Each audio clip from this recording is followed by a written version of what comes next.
Hello everyone, welcome to my YouTube channel make it easy with M. आज की video के अंदर हम न्यूटन के सेकंड लॉ ऑफ मोशन को डिस्कस करेंगे और इसकी मैथमेटिकल इक्वेशन को डिराइव करेंगे। पूरी वीडियो के दौरान अगर आपको कोई पॉइंट समझ नहीं आता है या आपको कोई डाउट रह जाता है तो आप कमेंट सेक्शन में मुझसे पूछ सकते हैं। तो न्यूटन हमें 3 लॉज ऑफ मोशन दिए थे, जिसमें सेकंड वाले को आज हम डिस्कस करने लगे हैं। तो बेसिकली न्यूटन का सेकंड लॉ ऑफ मोशन क्या है? न्यूटन का सेकंड लॉ ऑफ मोशन हमें ये बताता है कि जब भी किसी मास के ऊपर एक फोर्स लगाई जाती है तो उस मास के अंदर एक एक्सेलरेशन पैदा हो जाती है और उस फोर्स की डायरेक्शन जो लग रही है और उस एक्सेलरेशन की डायरेक्शन सेम होती है। मैथमेटिकली भी इसके कुछ रूल्स होते हैं, उनको भी हम नेक्स्ट स्लाइड के अंदर डिस्कस करते हैं। अब इसकी कोई भी आप कॉमन एग्जांपल ले सकते हैं, जिस तरह से ये यहाँ पर ये आदमी जो है एक टेबल के ऊपर फोर्स लगा रहा है। उस फोर्स को फ़र्ज़ कर लें F है। उस फोर्स की वजह से एक एक्सेलरेशन पैदा हो रही है, वो फ़र्ज़ कर लेते हैं A है, और इस टेबल का मास जो है वो M है। तो अब जो फोर्स F की डायरेक्शन है और जो एक्सेलरेशन A की डायरेक्शन है वो सेम है, और जो मास M है वो यहाँ पर हमारे पास उससे ये जो चीज़ है वो इन्वर्सली प्रोपोर्शनल होगी। अब ये एक्सेलरेशन है वो फोर्स F से डायरेक्टली प्रोपोर्शनल है और मास M से इन्वर्सली प्रोपोर्शनल है। इसको इकट्ठा करके लिख देंगे तो A is directly proportional to F over M।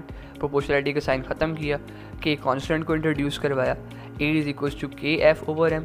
अब ऐसा यूनिट्स में जब हम बात कर रहे होते हैं कि फोर्स को भी ऐसा यूनिट्स में लिया हुआ है, मास को भी ऐसा यूनिट्स में लिया हुआ है, तो हमारे पास K की वैल्यू 1 आती है, इसलिए हम इसको इग्नोर कर देते हैं और A is equals to F M हो जाता है और F is equals to M A, वो A वहाँ जाके प्रोडक्ट हो गया।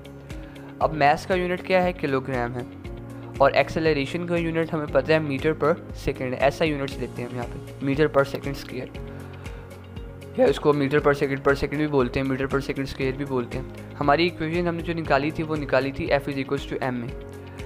अब यहाँ पर यूनिट ऑफ फोर्स हमने फाइंड करना है, तो वो हमारे पास होगा kilogram metre per second square, क्योंकि मास का यूनिट किलोग्राम है, एक्सेलरेशन का मीटर पर सेकंड स्क्वायर है, तो फोर्स का यूनिट होगा M की जगह पे हमने उसका यूनिट लगा दिया, A की जगह पे हमने उसका यूनिट लगा दिया, ये बन गया kilogram metre per second square.